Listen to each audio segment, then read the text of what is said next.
the gravesite. Watch your steps around it. We're going to help because it's a little bit of a stretch, but stay with the casket. Stay with the casket. Keep the casket centered over the grave, please.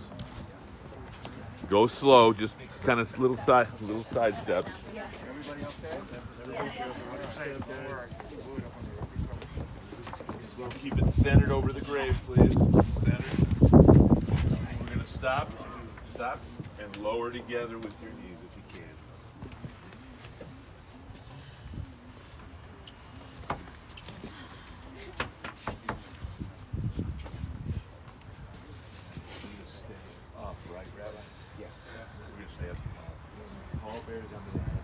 Step out at this time. I'm going to focus.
Would like to come closer now. Welcome to fill in.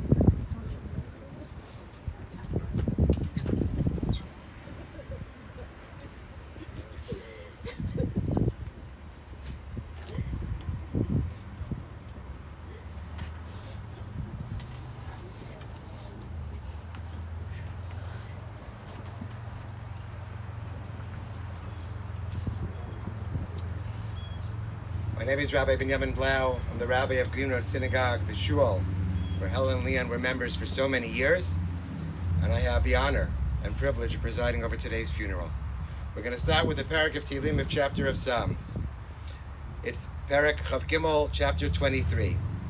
Mizmar le David, Adonai roi lo echzor, binos tesha yarbitzeni amemenuchos yinahaleni, nafshi yishovev yancheni b'maglei tzedek leman shimo, gam ki elech b'geit zamaves, lo irara ki ata imadi, shiftako mishantecha hema yanachamuni, tarok lefanai shulchan neget zoriroi, hishanta v'Hashem en roshi kosi rivoya, Ach tov v'chesed yidafuni kol yemei chayai, v'shabti beis Adonai li'orech yomim. A song of David, the Lord is my shepherd, I shall not lack. God makes me lie down in lush pastures, God leads me beside tranquil waters. God restores my soul and guides me in righteous path for God's name's sake. Though I walk through the valley of the shadow of death, I will feel no evil, for you are with me. Your scepter and staff, they comfort me.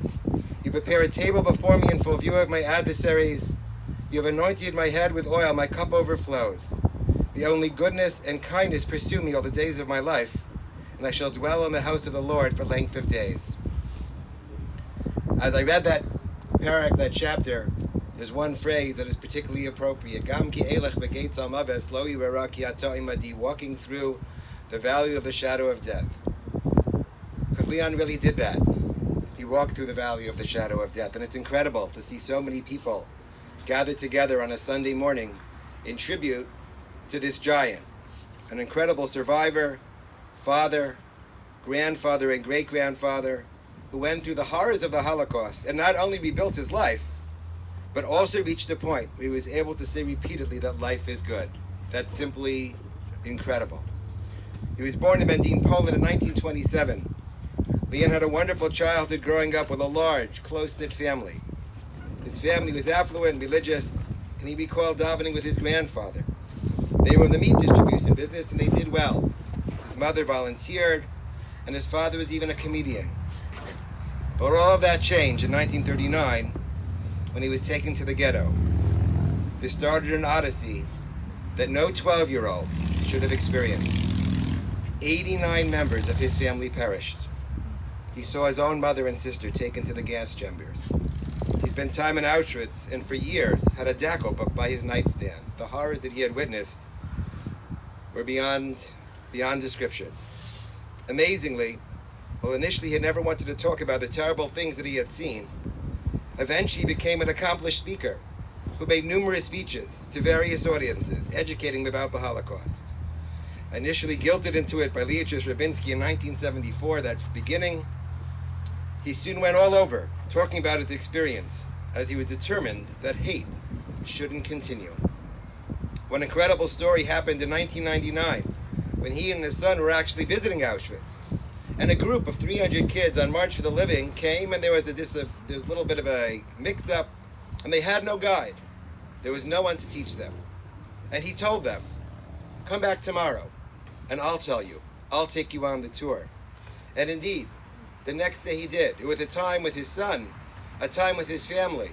But he couldn't stop when he had the opportunity to educate others. And those 300 kids were mesmerized and talked about that trip for so long. But that's who he was.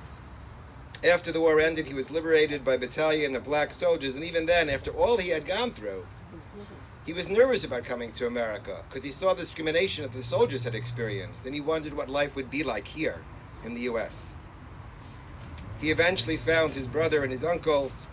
He personally came to Cleveland and went to Belfair.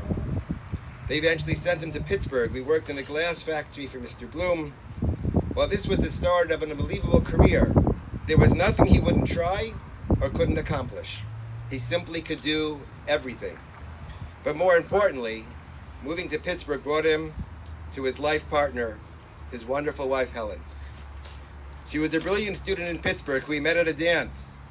When friends inquired why she was interested in someone who didn't have a formal education, she said that he was a gentleman, the man of her dreams.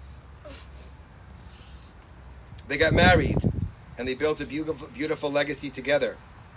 Initially, they lived in Pittsburgh, and after 19 years there, with 2 years of commuting back and forth to Cleveland, they moved to South Euclid. They did everything together.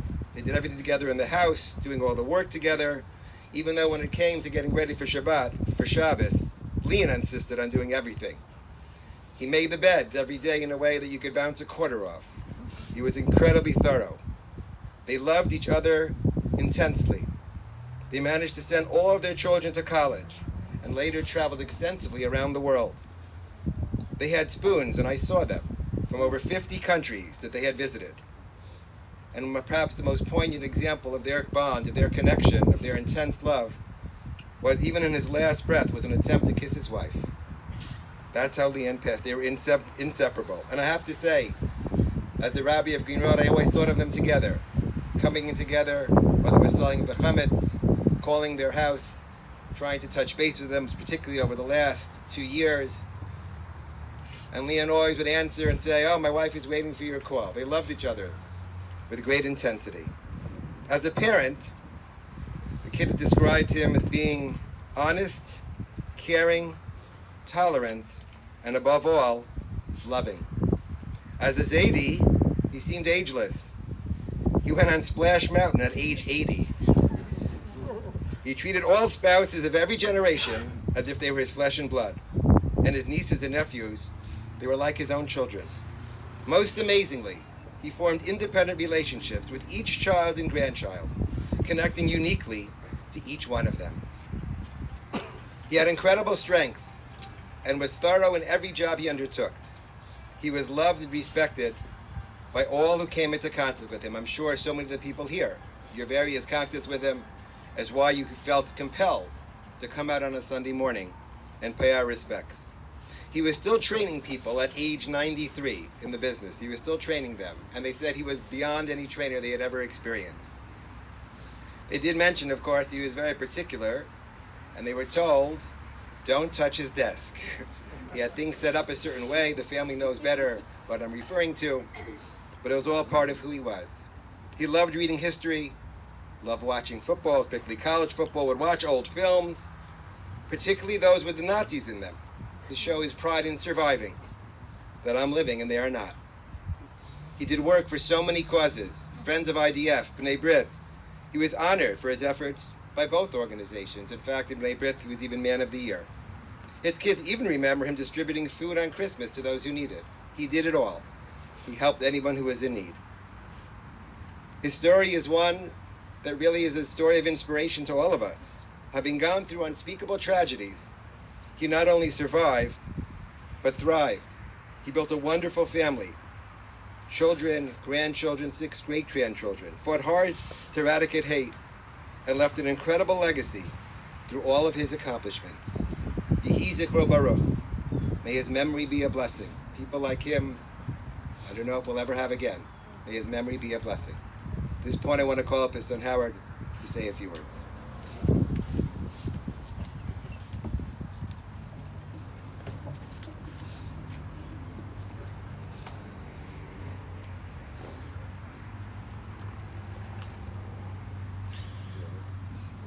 I'm amazed, but I'm not. Looking out here. The one thing my dad always liked was the sun, and he got it. Heroes never die. Dad was not just dad or a brother, a Zaidi, an uncle, cousin or friend. Dad was life. At a simcha, you would find him in the middle of a dance floor. If he knew someone was having difficulty, my father would listen and possibly tell them a story of his life that might help. Recently, he always reminded people, life is good. Dad had many passions. His family, life, my mom, Helen, who he was married to for 71 years. The love they had for each other was apparent up until the last second of my dad's life. Dad used every bit of energy to push his lips against Mom's every time she kissed him. He wouldn't open his eyes or speak, but he knew his true love was with him. Dad loved his kids, grandchildren and great-grandchildren, and had a unique individual relationship. The love was the same. The conversations were completely different. My father was not that way with just us, family, but with everyone he would meet. Asking about their families, their jobs, their lives. My father really wanted to know or be a part of their life. And I know somewhere in the conversation they would have heard, life is good. 41 years of working with my father. I have many life lessons and many lives and many stories. I could spend hours telling all of you about my tata. But what do we want from a family? And right now I'm looking at, I know every one of you has a story that you would like to share with the family. We want those stories. We want to pass them on. Not just for us, but for also future generations to understand my father Leon. What a better way to keep his beacon of light shining on his legacy. He was my hero. And this hero will not die. He will live on in everyone he had met. Dad, life is good.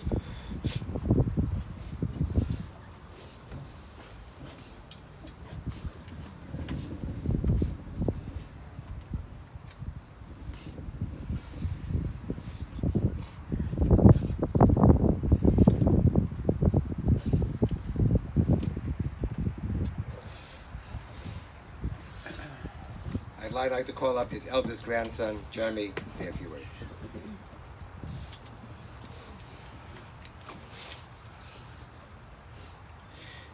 It still doesn't feel real. I was so lucky to have known him for 40 years. I'm speaking on behalf of my sister, her husband Brandon, and my wife Michelle, who we all love dearly. What do you say about Zadie? Leon, for those who knew him outside the family. How do you eulogize someone who meant the world to me? The strongest man I've ever met. My best friend. Not just a survivor, but a conqueror. Everyone knew Zadie, what an amazing man he was. He was the best. He always brought his sense of humor and his happiness wherever he went. He may have come to the U.S. with nothing, but I want everyone to take a second and look around. Because he built this. 6 kids, including Michelle and Jay, 8 grandchildren, and 6 great-grandchildren. Zadie loved all of us so much. Not to mention his brother and sister-in-law, his nephews, nieces, and every cousin in the world. Bobby made sure that he kept in touch with everybody. Zadie's bond with my dad was something special. Between my dad's very light work schedule, their time together was natural, and they've known each other for a long time. Even on his final days, he would still ask for Jay. And my mom, being the oldest, she had such a special relationship with her dad. The trips, the visits. She even brought me and my sister to the world. It was always amazing to see my mom and her father together. Bobby said to me last week, he would never yell at me. She's the fortunate one. He had a voice that demanded you listen. He always cared so much for Bobby. And for 71 years, they were always love and a bond that you shared, and the relationship you had is only something that I can dream about.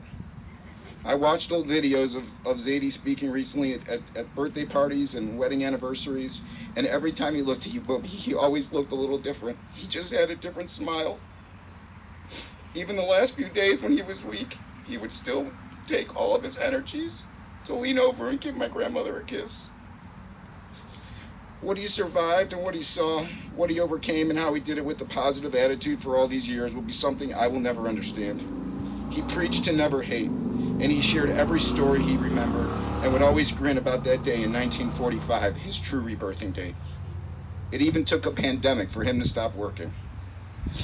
He was my guy, my person, and a word you'll hear quite a bit today is my hero. Today I feel lost without hearing that distinctive voice, yelling at me about how my electrical panel is 2 degrees off, or how we use too much detergent in the washer. He was always one step ahead, and he was the kindest person. He attended every major life event of mine, even bearing negative 10 degrees in Chicago with my mom, helping me fix up my first purchase condo. He hated the store Bed Bath & Beyond. He was the best to be around, and I would always tell people about my Zadie. I remember Grandparents' Day in grade school. I was so happy to share Zadie with school. chasing rats in the basement of Howard's warehouse, steaming at the Schwitz, and all the Shabbat and holiday dinners. Seeing Zadie hold my son Asher and daughter for the first time, and the smile that he had on his face will never be forgotten. Zadie won't ever be forgotten. I'll miss watching you eat spicy foods, hot coffee, and your famous herring with a bagel. Drinking vodka in Russia or hugging in Poland, it was always so special when we hung out. Although I haven't lived in Cleveland since 1999, I made every attempt I could see Zadie, not because I had to, because I enjoyed every second I could spend with him. I had to tell my son, who idolized my Zadie as much as me, and that he will not be attending his bar mitzvah, something we always joked about in my house. He ended every call with thanks for calling, or every visit with thanks for visiting. No, Zadie, thank you. Thank you for teaching me about internal strength and perseverance. Thank you, Zadie, for taking me to Europe on many trips and showing me with your brother, my uncle, and cousins where you grew up, and showing me twice where you stood and watched your family leave this earth. Losing you is hard, and for what you went through makes it even harder. My cousin Becky said a couple days ago that Leon deserved to live forever, and I couldn't agree more. You were loved by so many, and many friends always look forward to hanging out with you. In Vegas, Cleveland, Chicago, Mexico, you always made the world a special place. You would always say life is good. That was your slogan. That was your motto. You came to Cleveland with the clothes on your back and found a way to make an amazing life of your own. Life was good, but now I'll have to find a way for life to go on, for life to be good again, because today my hero and my best friend are gone. I'll forever love you, and I'll know you'll always be watching, and I'll do my best to make you proud. I love you, Zadie.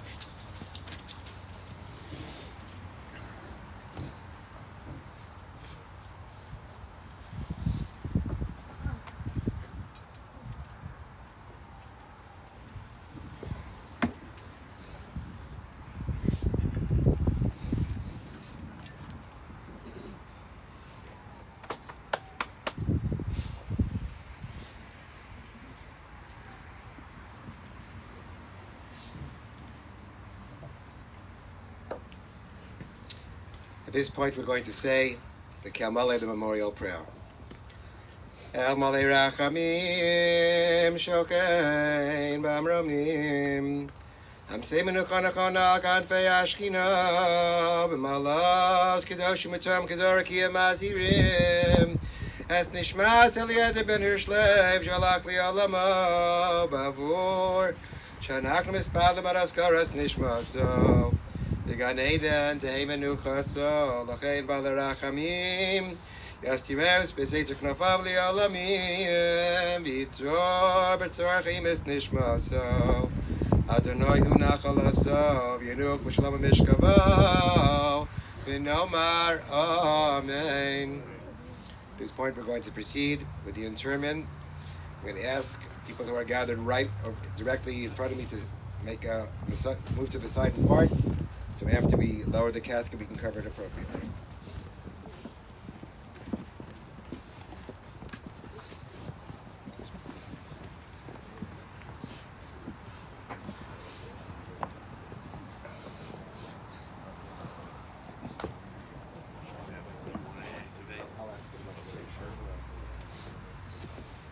Just give those guys a second.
this point, everyone would like to participate in the burial process, they have to do so. This year, I'll ask the family members to come forth first.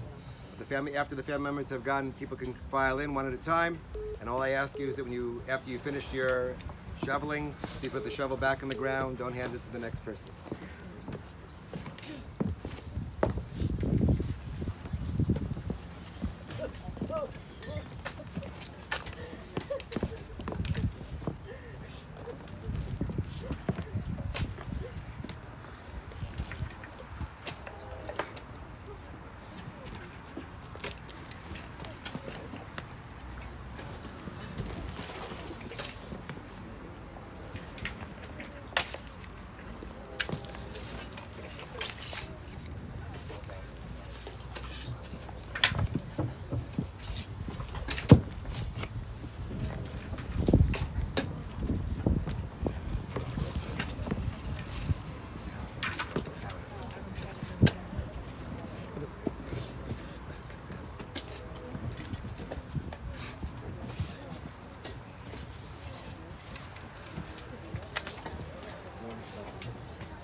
Thanks.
Good job, Mikey.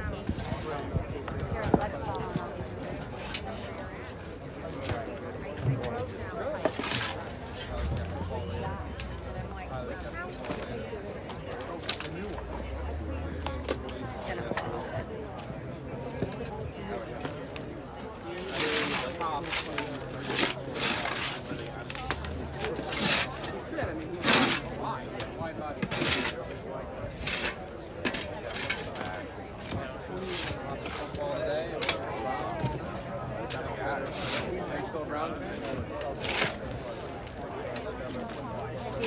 Let us know when you decide.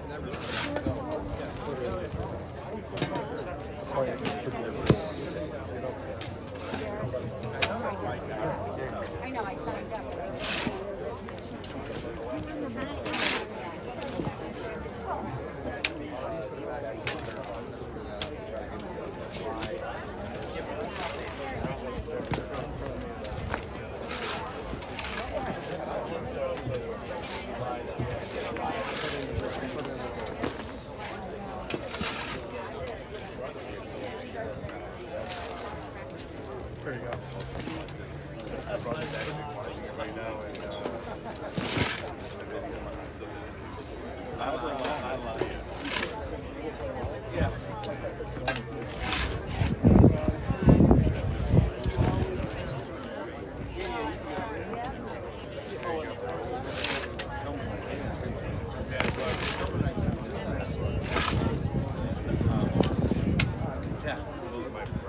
I'm gonna try to hold this up for you.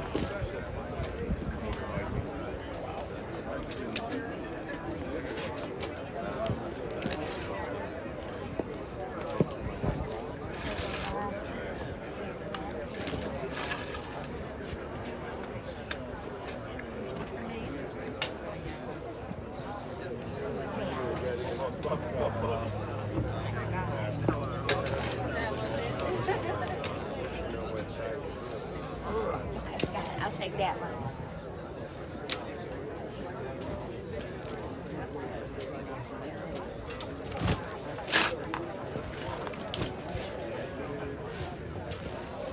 Just wanted to put it back in. Thank you. No problem. Yeah, no problem.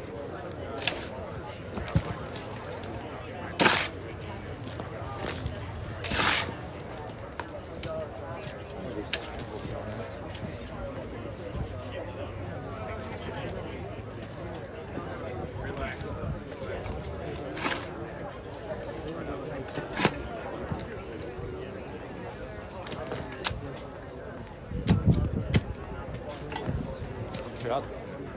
Thank you.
to thank everyone who participated in the burial.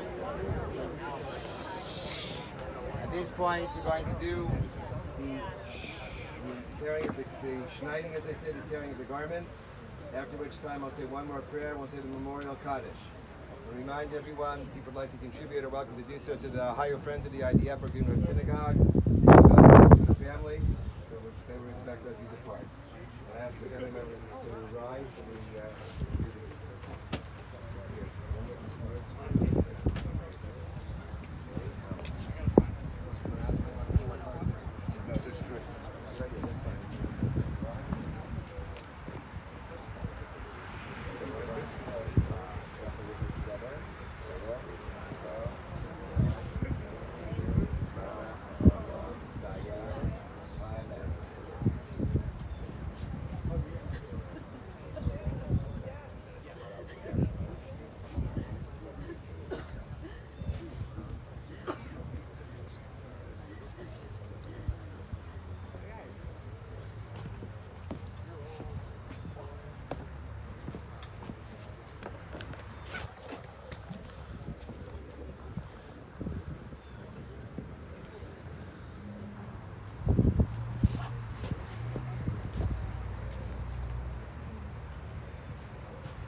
one more chapter of Tehillim, one more chapter from Psalms, then we're going to say the Kaddish together.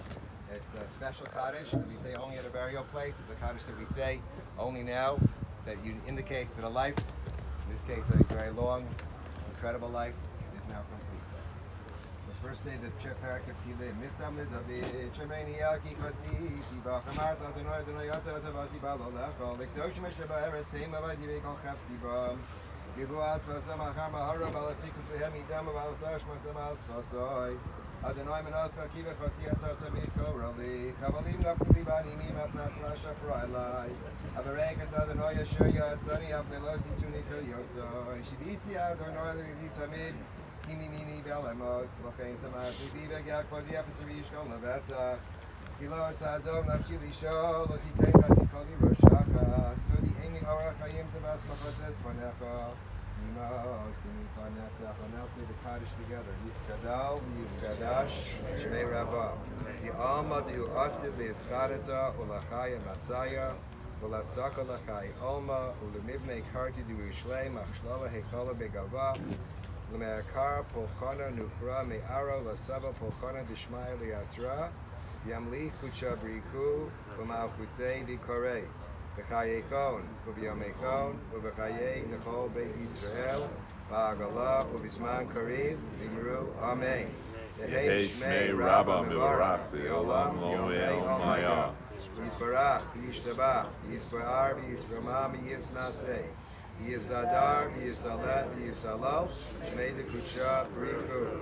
Leila, u'leila, mikol berchasa, v'shirasa, V'shpachasa v'nechamasa, Damiran v'yalma, v'imru, Amen. Yehei shlama rabba min shemaya, Chayim aleinu, v'akol Yisrael, v'imru, Amen. Yisrael shalom v'imramav, Uli yaseh shalom, aleinu, v'akol Yisrael, v'imru, Amen. Amen. This concludes our service. I'll ask everyone once again to form a pathway so the mourners can walk through when we begin the period of comfort and consolation.